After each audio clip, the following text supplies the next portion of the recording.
제가 주일 오후 예배 때 이 로마서를 제가 강론할 때 오늘 본문에 대해서 제가 조금 언급을 한 적이 있습니다. 그리고 제가 그때 요한복음을 할 때 제가 다시 이 말씀을 자세히 다루어 드리겠습니다 라고 그렇게 말씀을 나누어 드렸던 것을 기억합니다. 예수님께서 공생애를 시작하신 나이에 대해서 여러 신학적 이슈들이 있었습니다. 예수님께서 공생애를 하신 그 공생애를 시작하신 나이가 우리는 30세로 알고 있습니다. 그 근간이 되는 말씀이 바로 누가복음인데요. 우리가 한번 그 말씀을 찾겠습니다. 누가복음 3장 23절의 말씀을 한 절 같이 찾아서 읽겠습니다. 누가복음 3장 23절 92페이지 신약성경 누가복음 3장 23절 같이 읽겠습니다.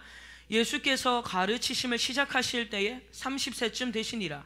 사람들이 아는 대로는 요셉의 아들이니 요셉의 위는 헬리오. 자, 여러분 이 말씀을 보면요, 예수님께서 이제 가르침을 시작하시는 때가 몇 세쯤 되셨더라? 30세쯤이라고 이렇게 밝혔습니다. 그래서 사복음서에서 유일하게 예수님의 나이를 밝히고 있는 이 성경 구절인데요, 그래서 이 구절을 근간으로 예수님이 30세에 사역을 시작하셨다라고 일반적으로 이야기를 합니다. 그런데 제가 지난번에 흥미로운 신학적 발견에 대해서 말씀을 드렸죠. 이 엔도 슈샤쿠라는 일본의 현대 소설가인데요, 그 사람이 쓴 이 예수의 생애라는 책이 있습니다. 이 예수의 생애라는 책에 보면 신학적으로 흥미로운 해석에 대해서, 예수님의 나이에 대해서 흥미로운 해석을 한 것에 대해서 제가 일전에 말씀을 드렸습니다. 이 30세쯤이라고 할 때 이 쯤이라는 단어가 헬라어로 호세이라고 여러분 지난번에 말씀을 드렸죠. 이 호세이라는 단어는 정확하게 지금 이것이 30세쯤이라는 것을 정확하게 30세다라고 지칭하고 있는 것이 아니라는 겁니다. 이 호세이라는 단어를 사용하고 있는 다른 구절을 보면 우리가 좀 이해를 할 수 있겠는데요, 누가복음 9장을 우리가 한 번 더 찾겠습니다. 누가복음 9장 14절의 말씀을 한 절 읽겠습니다. 누가복음 9장 14절의 말씀 106페이지 같이 읽겠습니다. 이는 남자가 한 5,000명 되밀어라. 제자들에게 이르시되 때를 지어 한 50명씩 안치라 하시니. 여러분 이 말씀은 예수님께서 이제 오병이어의 기적을 일으키셨을 때 주님께서 이제 그 떡을 떼어 주려고 사람들을 이렇게 계수해서 안치게 할 때 그 거기에 모여 있는 사람 수가 한 5,000명쯤 되었다. 그래서 그 떡을 떼어주기 위해서 사람들을 앉히는데 그 앉힐 때에 어떻게 앉으라고 합니까? 한 50명씩 앉으라 이렇게 얘기를 하고 계십니다. 여기서 한 5,000명, 한 50명이라고 말하는 것은요, 정확하게 5,000명이다, 정확하게 50명씩 앉히라는 의미로 얘기하는 것이 아니라 여기서 한이라는 뜻은요 바로 대략, 아까 전에 말씀드렸던 호세이라는 헬라어 호세이라는 단어를 쓰고 있고요, 이 대략 5,000명쯤 되고 대략 50명씩 앉히라라는 그런 의미이지 정확하게 5,000명, 정확하게 이 50명의 의미가 아니라는 겁니다. 그래서 이 엔도 슈샤쿠라는 사람이 주장하는 바가 뭐냐면, 예수님의 나이가 만약에 정확하게 30세였다면 아마 성경에 이 누가복음을 썼던 누가, 의사 아닙니까? 굉장히 똑똑한 사람인데 이 누가가 그냥 정확하게 30세라고 기록했을 텐데 왜 30세쯤이라고 기록했냐라는 것입니다. 그래서 이 정확하게 30세가 아니지 않는가라는 것을 이 엔도 슈샤쿠라는 사람이 주장을 한 겁니다. 그리고 그가 이 자기의 주장의 타당성을 찾기 위해서 히브리 문헌들을 찾습니다. 이 히브리 문헌들을 찾았는데 그 찾아본 결과 히브리 사람들에게는 어떤 문화가 있냐면요, 비록 나이가 들었지만 굉장히 젊은 사람들, 나이가 들어도 이 열심히 젊음을 가지고 열심히 일하는 사람들에게 저 사람 참 30세쯤 된 것 같다, 30세쯤 되었다라고 말하는 그런 문화적 표현이 있다라는 것을 이 엔도 슈샤쿠가 발견을 하게 되었습니다. 그래서 다시 말하면 나이가 들어도 청년 같은 사람, 마치 여러분 같은 사람입니다. 나이가 들어도 청년 같은 사람. 목사가 거짓말하면 안 되는데 거짓말한 거 아니에요. 자, 여러분 어쨌든 나이가 들어도 이 청년 같은 사람을 몇 세쯤 되었다? 30세쯤 되었다라고 그렇게 히브리 문헌에서 이렇게 그것이 문화이라는 것을 이 엔도 슈샤크가 발견을 한 겁니다. 그래서 이 엔도 슈샤크는 예수님의 나이가 30세가 아니라 오늘 본문, 우리가 읽었던 요한복음 오늘 본문에 보면요, 이 유대인들이 예수님한테 뭐라고 말하냐면 너가 몇 세도 못 되었다, 너 50세도 못 되었다라고 예수님을 향하여서 이렇게 무시를 하는데, 그래서 이 본문, 오늘 본문을 근간으로 해서 의거해서 이 엔도 슈샤크는 예수님이 아마 50에 조금 못된 40대 후반이었을 것이다 라고 주장하는 내용이었다라는 것입니다. 근데 여러분 물론 다른 주장을 내세우는 사람들도 있습니다. 이 앤도 슈샤크는 이런 흥미로운 얘기를 했지만 다른 주장을 내세우는 사람들도 있어요. 뭐라고 얘기를 하냐면요, 이 예수님의 겉모습이, 비록 예수님께서 30세에 사역을 시작하셨지만 사람들이 볼 때에는 마치 50세 되지 않은, 그러니까 조금 예수님의 연배보다 조금 10살 더 많아 보인다라는 거 아닙니까? 그 이유에 대해서 예수님의 겉모습이 많은 고생 때문에 아마 나이가 들어 보였다라고 이야기하는 사람도 있다라는 거예요. 이 예수님의 얼굴에 대해서 우리가 한번 생각해 볼 때, 여러분 우리 교회 이 천장에도 예수님의 사진이 있지 않습니까? 잘생기셨어요? 못생기셨어요? 굉장히 잘생기셨어요. 근데 이 예수님의 명화나 그리고 예수님의 성화를 보면 사실 대체적으로 다 예수님이 잘생기셨어요. 그 패션 오브 크라이스트, 예수님의 순환이라는 영화를 보면요, 예수님께서 정말 이 고통 가운데 있는 와중에 잘생기셨더라고요. 굉장히 고통 가운데 계신데 그 와중에 너무 잘생기셨어요. 그래서 이 명화나 성화를 보면 예수님의 얼굴이 참 잘생긴 미남입니다. 그런데 여러분 우리가 이사야 말씀을 알지 않습니까? 이사야 53장에 보면 예수님이 이렇게 잘생긴 분이 아니었다라는 거예요. 우리가 그 구절 한 번 더 찾아서 읽겠습니다. 이사야 53장 2절에서 3절의 말씀, 우리가 잘 아는 말씀이지만 우리가 같이 찾아서 읽겠습니다. 이사야 53장 2절에서 3절입니다. 제가 가진 성경은 구약 성경 1034페이지고요. 이사야 53장 2절 3절 같이 읽습니다. 그는 주 앞에서 자라나기를 연한 순 같고 마른 땅에서 나온 뿌리 같아서 고운 모양도 없고 풍채도 없은즉 우리가 보기에 흠모할 만한 아름다운 것이 없도다. 그는 멸시를 받아 사람들에게 버림받았으며 간고를 많이 겪었으며 질고를 아는 자라. 마치 사람들이 그에게서 얼굴을 가리는 것 같이 멸시를 당하였고 우리도 그를 귀히 여기지 아니하였도다. 아멘. 여러분 이 말씀을 보면요, 예수님께서 여러분 아름답다고 합니까? 아니면 아름다울 것이 없다고 합니까? 흠모할 만한, 우리가 흠모할 만한 아름다운 것이 하나도 없다라고 얘기를 하는 거예요. 그러면 여러분 과연 예수님이 이러한 모습, 그리고 우리가 명화나 성화에서 보는 그 예수님의 모습과 일치가 되냐? 일치가 되지 않는다라는 거예요. 그래서 영국에서요, 어떤 교수가 이 예수님의 얼굴에 대해서 이렇게 복원을 한 그런 일들이 있었습니다. 예수님의 당시, 그러니 실제 얼굴이었다라고는 말할 수 없겠지만 이 영국 BBC에서 그 사진을 공개를 했는데요, 제가 그 사진을 봤었습니다. 봤는데 이 예수님의 얼굴, 그때 당시에 1세기에 살았던 유대인들의 남자의 얼굴과 그 다음에 그때 당시에 묻혀 있었던 사람들의 이 유골의 얼굴을 복원을 했을 때 이 예수님의 얼굴이 짧은 곱슬곱슬한 머리였고요, 그 다음에 피부는 아주 거무잡잡했습니다. 그리고 투박하기 그지없는 모습이었어요. 예수님이 볼 때 정말 성경 그대로, 이사야의 고백 그대로 정말 볼품이 하나 없었습니다. 예수님은 명화나 성화에서는 아주 미남이지만 제가 본 그 사진은요, 추남이었어요. 여러분 아마 구글이나 이런 웹사이트 들어가시면요, 예수의 얼굴을 치시면 아마 예수님의 얼굴을 보실 수 있을 겁니다. 볼품이 없어요. 심지어 저는요, 산적 같더라고요. 정말 예수님의 얼굴이 산적 같았어요. 여러분 한번 찾아보십시오. 아마 제 말이 정말 이해되실 거예요. 추남에다가 얼굴이 정말 산적처럼 보이기까지 한 얼굴이었습니다. 그래서 여러분 이 예수님의 그런 볼품없는 모습을 보면서 사람들이 얼마나 무시하겠어요. 여러분 우리도 그렇지 않습니까? 조금 겉이 볼품없는 사람 우리 함부로 무시하죠. 좀 얼굴이 좀 예쁘지 않은 사람들, 그리고 별로 이렇게 얼굴이 외모가 좋지 않은 사람 우리가 함부로 무시합니다. 여러분 지금 유대인들이 예수님의 그런 볼품없는, 정말 제가 볼 때도 추남이었고 산적 같은 그 얼굴을 보면서 예수님께 이렇게 얘기하는 거죠. 한마디로 말해서 아직 머리에 피도 안 마른 것이 어디서 그렇게 나대냐고 지금 예수님을 향하여서 무시하는 발언이 바로 오늘 본문이라고 우리는 이해할 수 있겠다라는 것입니다. 여러분 제가 드리고 싶은 얘기는요, 예수님이 30대였든 40대였든 50이 조금 못된 40이었든 사실 그것이 중요한 것이 아니라 예수님께서는요, 오늘 본문에 뭐라고 말씀하시냐면 자기는 아브라함이 나기 전부터 내가 있느니라 라고 말씀하셨어요. 예수님이 30대든 40대든 그것을 밝히려고 지금 제가 여러분께 말씀을 드리는 것이 아니라 아브라함이 나기 전부터 존재하셨던 하나님께서 이 땅에 인간의 모양으로 오셨다는 게 더 중요한 사건입니다. 우리가 그것에 더 집중해야 된다라는 거예요. 예수님은 완전한 하나님이셨지만 동시에 완전한 인간이셨어요. 완전한 사람이셨어요. 여러분 사실 이것은 우리가 상식적으로 이해가 되는 말입니까? 이해가 되지 않습니까? 이해가 되지 않죠. 여러분 우리는 완전한 뭐예요? 사람이죠. 여러분, 요만큼이라도 신입니까? 아니죠.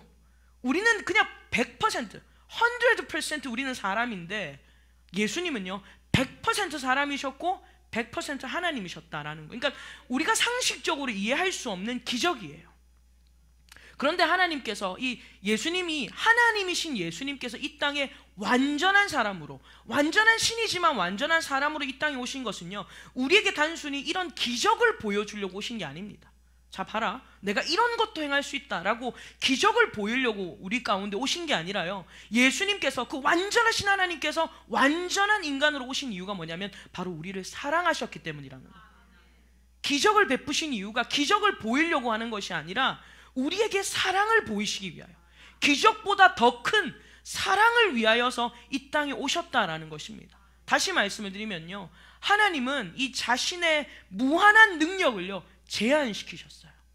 제한시켜서 유한한 인간의 모습으로 이 땅 가운데 오신 것은 우리를 사랑하셔서 우리를 섬기시기 위함이었다는 거예요. 충분히 능력이 엄청나신 분이신데도 그 능력으로 당신을 제한시키십니다.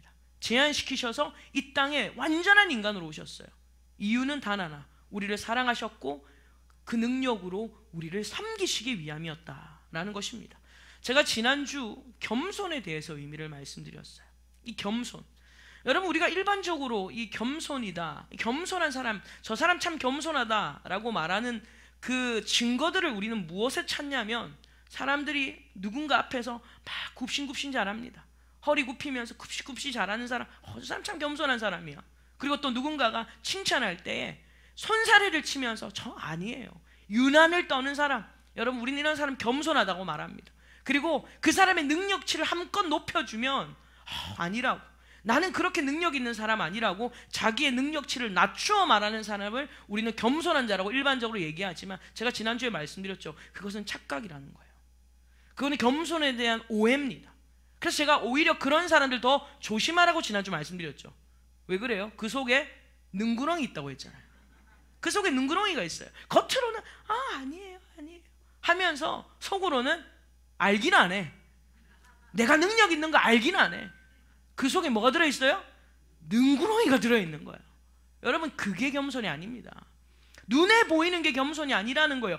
진짜 겸손한 사람 어떤 사람이라고 했습니까? 자신의 능력치를 낮추거나 손살을 치면서 아니라고 거부하는 사람이 아니라 자신의 능력을 가지고 다른 사람, 어려운 사람들을 섬기는 사람이 진짜 겸손한 사람이에요. 자신의 대단한 능력을 가지고 그것으로 다른 사람을 섬길 줄 아는 사람이 진짜 겸손한 사람이다라고 지난주에 말씀드렸죠. 여러분, 이런 겸손한 사람 되시기를 주님의 이름으로 축원합니다. 여러분의 능력을 낮추지 마시고요, 능력을 최대껏 올리십시오. 성경 공부 열심히 하시고요, 훈련 열심히 받으셔서 여러분 진짜 좋은 성도 되시기 바랍니다. 그런데 좋은 성도라면 자신의 능력을 한껏 드러내는 사람이 아니라 그 능력으로 다른 사람을 섬기는 사람이라는 거예요. 그것이 진짜 겸손한 사람이에요. 여러분, 그런 의미에서 우리 예수님은 그야말로 겸손한 분이셨어요. 우리가 마태복음 11장을 같이 한번 찾아보겠습니다. 마태복음 11장 28절에서 30절의 말씀에 보면 우리가 잘 아는 말씀이 나옵니다. 마태복음 11장 28절에서 30절의 말씀, 신약성경 18페이지입니다. 같이 읽습니다. 수고하고 무거운 짐진 자들아, 다 내게로 오라. 내가 너희를 쉬게 하리라. 나는 마음이 온유하고 겸손하니 나의 멍에를 메고 내게 배우라. 그리하면 너희 마음이 쉼을 얻으리니 이는 내 멍에는 쉽고 내 짐은 가벼움이라 하시니라. 아멘. 여러분, 우리가 이 말씀을 보면요, 어떻게 겸손한 사람이 자기가 자기 입으로 나는 겸손하다 이렇게 말할 수 있을까? 우리는 어떻게 보면 예수님 되게 교만하신 거 아닌가? 여러분 한번 생각해 보세요. 제가 어디 가가지고 저는 참 겸손한 사람입니다 라고 얘기하면 여러분 어떻게 생각하세요? 참 머리에 피도 안 마른 게, 그렇게 생각하지 않겠어요? 그런데 예수님께서 나는 마음이 온유하고 겸손하다 라고 자기 스스로에게 겸손하다고 말하시는 거죠.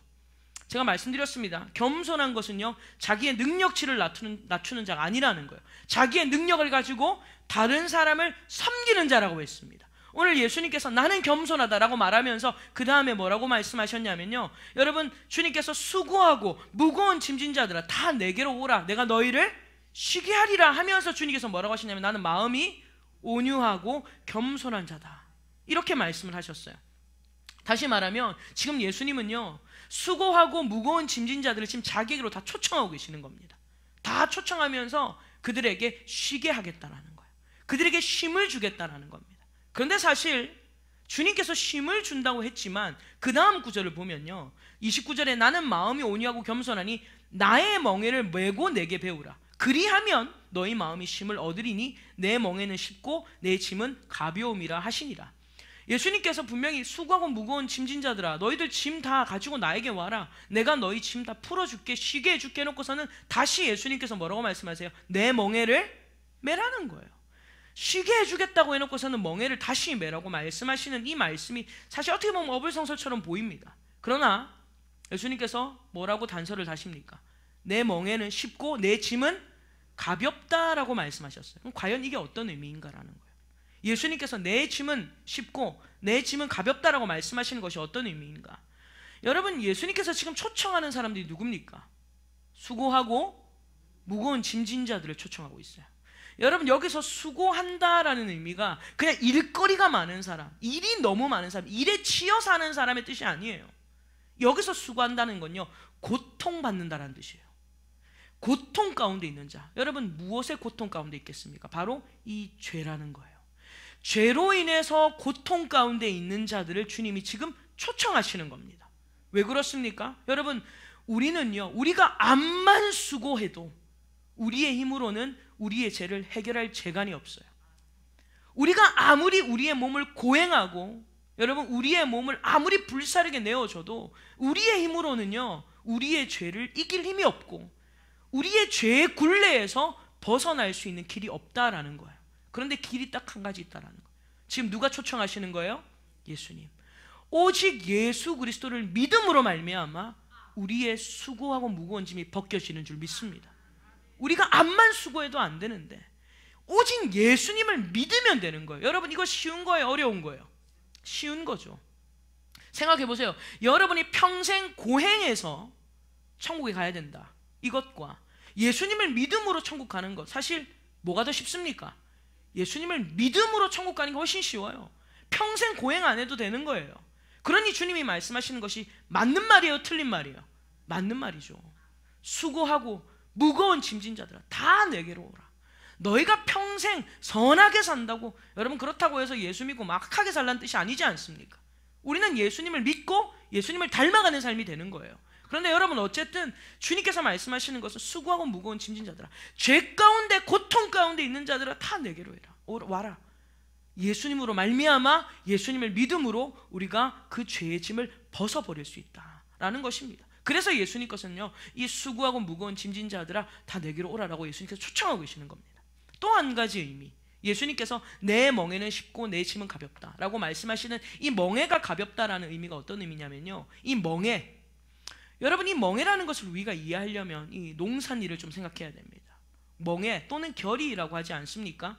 이 농사를 지을 때 유대인들은요, 이 소 2마리를 한 쟁기에다가 이렇게 끌게 합니다. 한 쟁기를 소 2마리에다 연결해서 이렇게 끌게 해요. 그래서 이 유대인들은요, 농사를 지을 때 이 소 2마리에다가 한 쟁기를 끼우는데, 그런데 반드시 한 마리 소는요, 어미 소고, 그리고 한 마리 소는 새끼 소입니다. 똑같이 어미 소가 똑같이 장성한 소를 끌게 하는 게 아니라, 재밌는 것은 한 마리 소는 어미 소, 나이 든 소예요.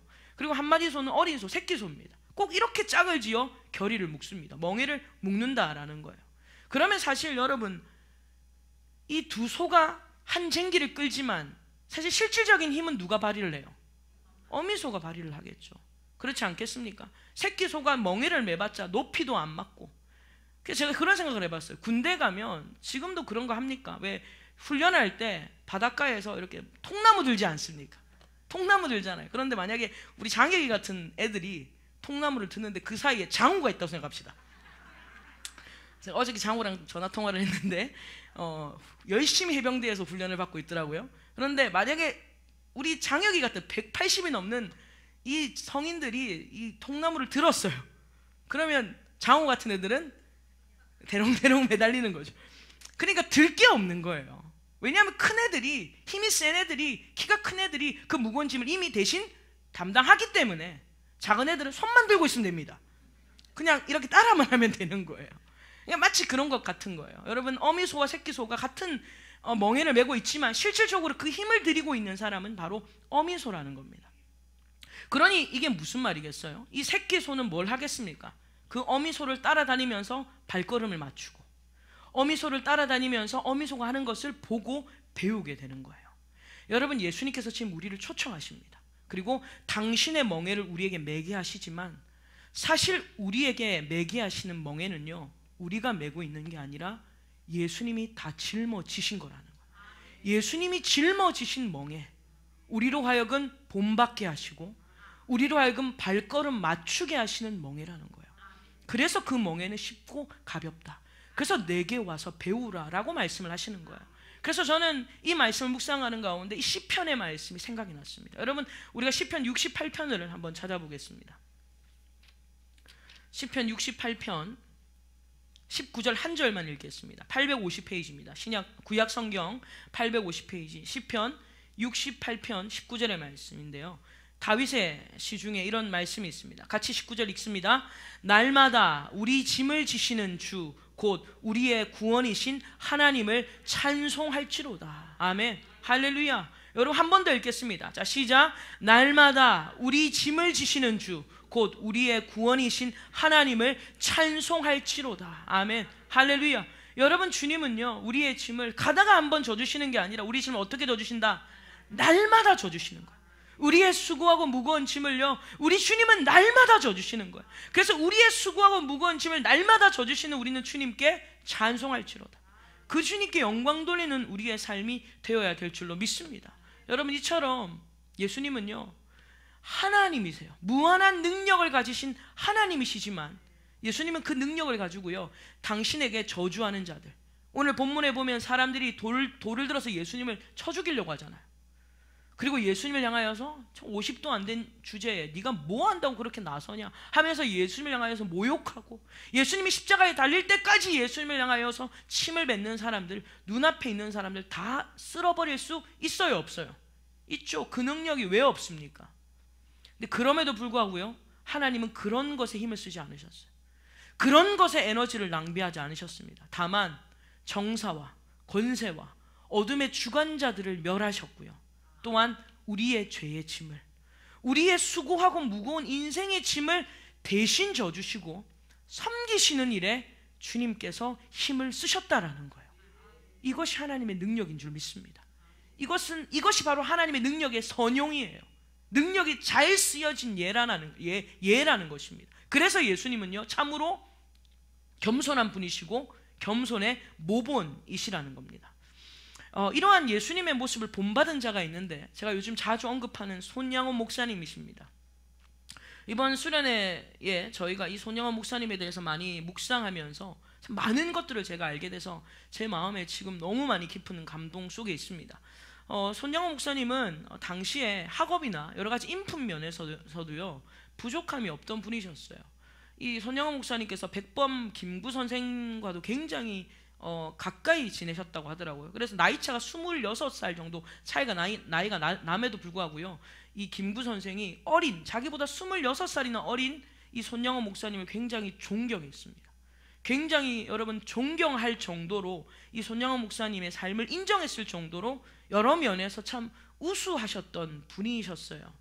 그래서 이 서울에 있는 큰 교회에서도요, 손양원 목사님을 청빙해 가려고 많이 애를 썼다고 합니다. 근데 그럴 때마다 이 손양원 목사님께서는 단연코 청빙을 거절하시고 나병 환자들과 여생을 함께 하시다가 결국 순교를 하셨습니다.